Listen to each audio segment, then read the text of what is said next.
आप सलाम हिंदुस्तान देख रहे हैं। आशा करता हूं कि आप सभी अच्छे होंगे। आज की कहानी एक बहुचर्चित कानपुर की एक अमीर घराने के बहू की हत्या की है। ये एक ट्रायंगुलर लव स्टोरी की कहानी है जिसमें बीवी तो अपने हस्बैंड को प्यार करती थी, लेकिन उसका हस्बैंड किसी और के साथ प्यार की पेंगे मार रहा था। कानपुर शहर उत्तर प्रदेश की एक इंडस्ट्रियल सिटी है जिसे कभी मैनचेस्टर ऑफ ईस्ट कहा जाता था। यहाँ बिस्किट मैन्युफैक्चरिंग के एक बहुत बड़े कारोबारी मिस्टर ओम प्रकाश दसानी रहते हैं, जिनके 2 बेटे हैं। इस कहानी में उनके छोटे बेटे पीयूष का जिक्र है।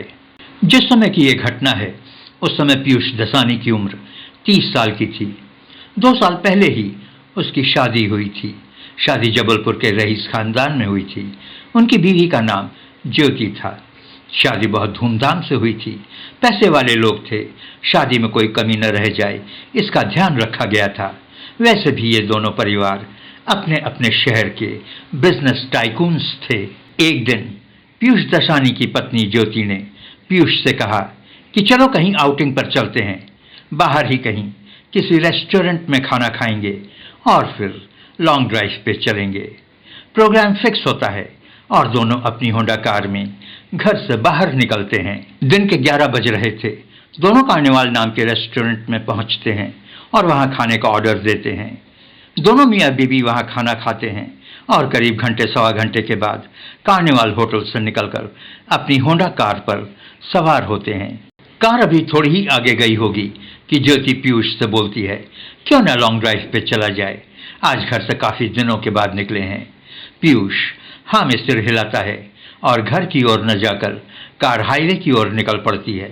लेकिन मार्केट से बाहर निकलने पर जैसे ही एक सन्नाटे जगह पर कार पहुंचती है, 2 मोटरसाइकिल पर सवार 4 व्यक्ति कार को घेरकर उसे रोक लेते हैं और एक बड़ी घटना घट जाती है। पुलिस को अपने बयान में पीयूष ने बताया कि इससे पहले कि उसकी कुछ समझ में आता, उन 4 व्यक्तियों ने उसे कार से बाहर ढकेलकर कार को लेकर वहां से भाग गए। शायद उन लोगों की मंशा ज्योति को अपहरण करने का था। अपहरण की वजह क्या हो सकती है उसे पता नहीं। ये सब कुछ बताते हुए पीयूष काफी दुखी होकर रो पड़ता है। कारोबारी ओम प्रकाश दसानी, एक अरबपति के बहू का अपहरण यह कोई मामूली बात नहीं थी।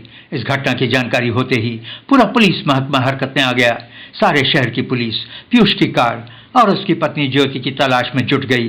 ज्योति के अगवा हो जाने की खबर पूरे शहर में आग की तरह फैल गई थी। दसानी के रिश्तेदार और कारोबारी दसानी के आवास पर जुटने लगे थे। पुलिस के तमाम आला ऑफिसर भी मौके पर पहुंचे और सिचुएशन का जायजा लेने की कोशिश की।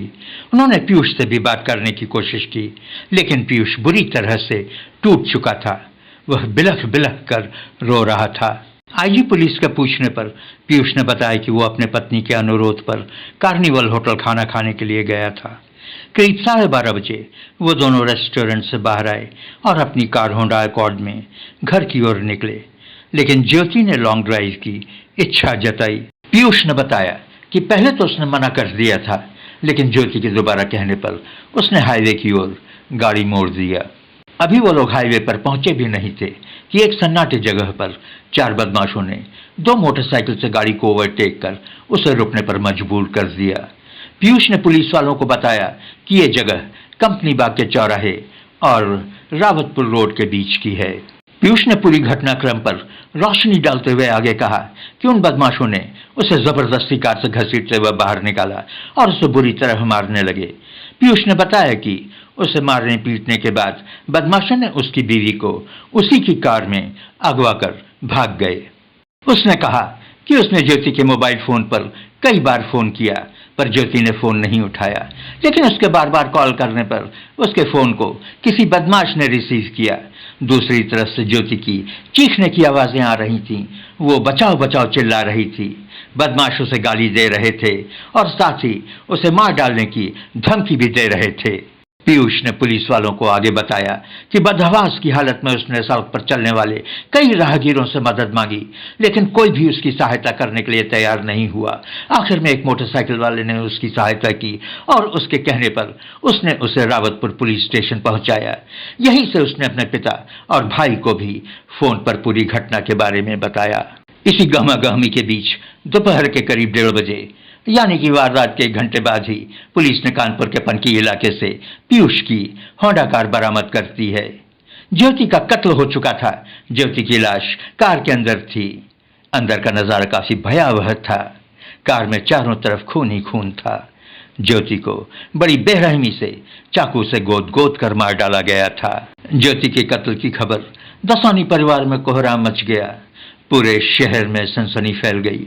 चारों तरफ दहशत का माहौल था। ज्योति के माँ बाप को जबलपुर में भी इस घटना की सूचना दी गई। वहां भी कोहराम मच गया। ज्योति के मायके वाले भागे भागे कानपुर पहुंचे। होंडा एकॉर्ड कार और ज्योति की लाश बरामद होने पर पुलिस के बड़े अधिकारी भी घटनास्थल पर दौड़ पड़े, लेकिन वहां मौके वारदात की जगह से पुलिस को कातिल का कोई सुराग नहीं मिला। इस केस से फिरौती का कोई मामला बन नहीं रहा था।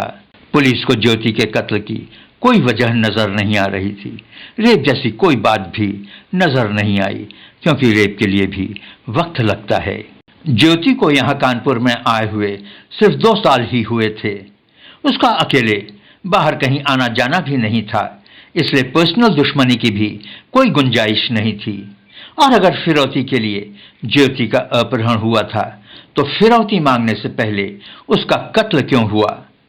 या फिर अगर किसी की दशानी परिवार से कोई दुश्मनी रही होती, तो कातिल पीयूष पर हमला करते, न कि ज्योति पर। पुलिस ने फॉरेंसिक एक्सपर्ट्स को भी मौके पर बुलाया था।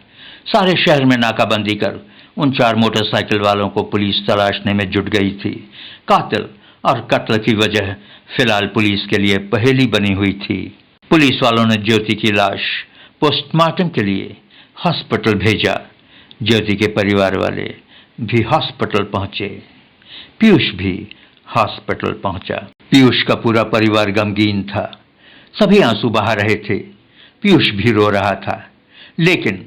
लेकिन वहां पहुंचे पुलिस अधिकारियों में से एक की पैनी नजर ने पीयूष को जरा अलग पाया। जब उस पुलिस ऑफिसर ने अपने माथे पर थोड़ा जोर डाला, तो उसने पाया कि पीयूष की हालत घर पर कुछ अलग थी। घर पर वो पसीने से लथपथ, बिखरे हुए बाल, लेकिन हॉस्पिटल में ये पीयूष बिल्कुल फ्रेश, बाल सलीके से कढ़े हुए, कपड़े भी बदले हुए थे। उस ऑफिसर की पैनी नजर कुछ कह रही थी, लेकिन इसको सबूत नहीं माना जा सकता था। पर पुलिस वालों की नजर में वो शक के घेरे में जरूर आ गया था। पुलिस ने कार्निवल होटल में इंक्वायरी की। पीयूष और ज्योति होटल पहुंचे थे, ये बात सही थी।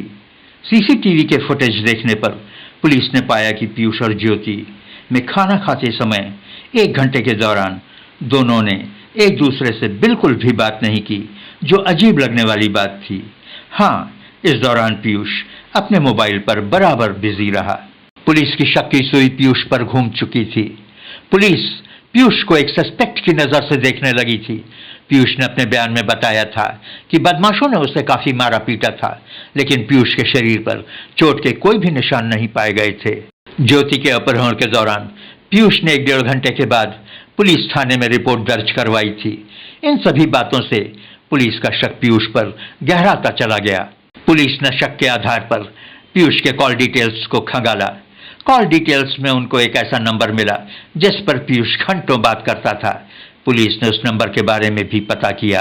पता चला कि यह नंबर एक लड़की का है। वारदात के दिन पीयूष और उस लड़की ने कॉल्स के अलावा एक दूसरे को 150 मैसेज भी किए थे। पिछले कुछ दिनों में पीयूष ने उस लड़की से सैकड़ों बार बात की थी। पुलिस ने पता लगाया कि यह नंबर मनीषा मखीजा का है। मनीषा मखीजा एक पान मसाला कंपनी के मालिक हरीश मखीजा की बेटी है। ज्योति की हत्या की तस्वीर अब साफ हो चली थी। पुलिस का शक सही साबित हो रहा था। 31 जुलाई 2014 को पुलिस ने अरबपति कारोबारी के बेटे पीयूष को गिरफ्तार कर लिया। पूछताछ में पीयूष ने पुलिस को गुमराह करने की कोशिश की, लेकिन जब मनीषा मखीजा के सामने पूछताछ हुई तो पीयूष टूट गया और फिर टूटता चला गया। पीयूष ने अपना गुनाह कबूल कर लिया। उसने कबूल किया कि उसने ही अपनी पत्नी ज्योति के कत्ल की साजिश रची थी। इस कांड में उसका ड्राइवर अवधेश और नौकर रेणु भी शामिल थे। पता चला कि पीयूष और मनीषा के बीच एक्स्ट्रा मैरिटल रिलेशंस हैं। पीयूष मनीषा से शादी करना चाहता था, इसलिए ज्योति को अपने रास्ते से हटा दिया।